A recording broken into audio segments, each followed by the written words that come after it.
শেষ হলো রাষ্ট্রপতি নির্বাচনে ভোট গ্রহণ। দুপুর ২টা থেকে সংসদ কক্ষে ভোট গ্রহণ শুরু হয়ে চলে বিকেল ৫টা পর্যন্ত। এখন চলছে গণনা। প্রথমে ভোট দেন ভারপ্রাপ্ত রাষ্ট্রপতি হাফিজ উদ্দিন, এরপর ভোট দেন ভারপ্রাপ্ত স্পিকার কায়সার কামাল। তারা ভোট দিয়ে বিরোধী দলীয় নেতা ডাক্তার শফিকুর রহমান সহ কয়েকজনের সঙ্গে শুভেচ্ছা বিনিময় করেন। এরপর বিএনপির প্রার্থী মির্জা ফখরুল ইসলাম আলমগীরকে নিয়ে ভোট দেন সংসদ নেতা ও প্রধানমন্ত্রী তারেক রহমান। তারপর ভোট দেন রাষ্ট্রপতি প্রার্থী মির্জা ফখরুল। পরে তিনি বিরোধী দলের সংসদের কাছে গিয়ে শুভেচ্ছা বিনিময় করেন। ভোট দিয়েছেন বিরোধী দলের নেতা শফিকুর রহমান, আব্দুল্লাহ মোহাম্মদ তাহের, হাসনাত আব্দুল্লাহ, আখতার হোসেন সহ একে একে বিরোধী দলীয় সংসদ সদস্যরা। রাষ্ট্রপতি নির্বাচনে ভোট গ্রহণ শেষ। এই বিষয়ে সব শেষ খবর জানাতে আমাদের সাথে যুক্ত হচ্ছেন সহকর্মী আনোয়ার হোসেন। আনোয়ার, রাষ্ট্রপতি নির্বাচনে ভোট গ্রহণ তো বিকেল ৫টায় শেষ হয়ে গেছে। আমি আপনার কাছে এর পরের যে আনুষ্ঠানিকতা রয়েছে সেই বিষয়ে জানতে চাই। এর সাথে জানাবেন ভোট গণনা শেষে কখন নাগাদ ফলাফল পাওয়া যেতে পারে, সেই বিষয়ে কি তথ্য আছে আপনার কাছে?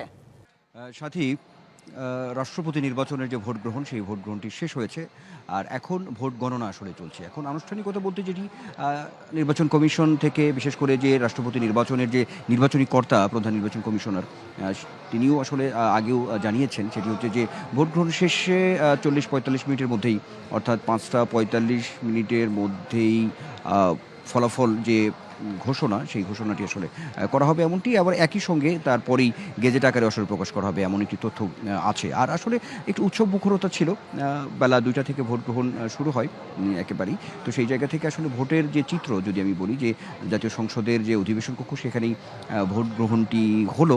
নগদ নিয়ে এলো হার না মানা হার অফার। সর্বনিম্ন ১০,০০০ টাকা রেমিটেন্স নগদে পাঠালে থাকছে স্বর্ণের হার জেতার সুযোগ।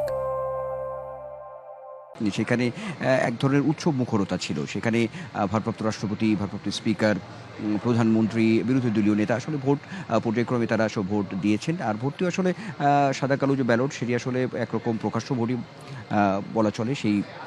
সেখানে ভোটার অর্থাৎ সংসদ সদস্য যারা আছেন, তারা তাদের নাম এবং স্বাক্ষরের মধ্য দিয়ে তারা আসলে ভোট প্রদান করেছেন এটি। আর ভোটের যদি চিত্রটি বলি, একরকম আসলে খুবই বলবো যে ভোট দেওয়ার মধ্য দিয়েও সংসদ সদস্যদের মধ্যে আমরা দেখেছি যে এক ধরনের খোশ গল্প বা এই দেখেছি, সেটিও খোশ গল্প আকারের মধ্য দিয়েই আসলে ভোট প্রদান এমনটা হয়েছে। যদি ভোটের যে চিত্রটি যদি বলি, একদম সেই জায়গাটি আমরা আসলে দেখেছি। এখন শুধুই আনুষ্ঠানিকতা, সেটি ফলাফল অনেকটাই আসলে নিশ্চিত, যেটি আসলে বিএনপির যে মনোনীত প্রার্থী, যেটি প্রতিদ্বন্দ্বিতা করছেন মির্জা ফখরুল ইসলাম আলমগীর, এখন বঙ্গভবনের পথে, এমনটা তো আমরা আসলে বলতেই পারি, রাষ্ট্রপতি হওয়ার আসলে পথেই সেটি। আজকে ভোট গ্রহণ, আজকেই ফলাফল, গেজেট, সেই সঙ্গে আগামীকাল রাষ্ট্রপতির যে শপথ সন্ধ্যা 7:30, সেই তথ্যটিও কিন্তু সংসদ সচিবালয় থেকে এর মধ্যে জানানো হয়েছে। নিশ্চয়ই পর্যায়ক্রমে আমরা একটি তথ্য আছে যে 5:20-এর দিকে